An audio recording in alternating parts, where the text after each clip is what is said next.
How to fix almost all Roku TV issues. Welcome to Glitch Sorcerer. Let's jump right into the video. In this video, I will walk you through 3 steps that can fix almost all of the Roku TV issues. The first thing you want to do is reset your device.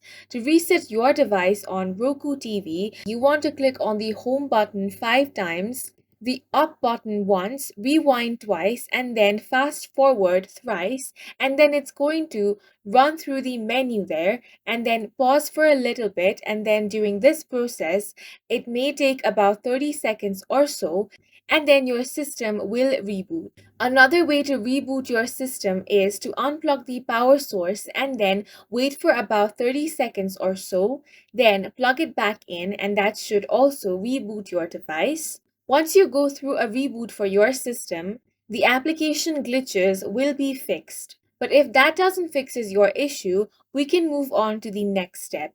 Next step is to check your internet connection. For that, you want to head over to settings and then select network. There you want to check the status of your network connection. Make sure that your internet connection is strong. If you have the option of Ethernet, you want to use that option.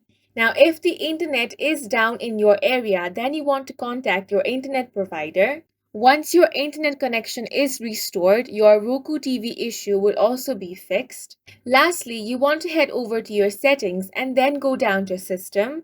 Now you want to click on the option of System Update. Here you want to make sure that you have the most recent software updates. If there are updates available, you want to download the recent update. Once the update has been downloaded, you want to restart your Roku TV.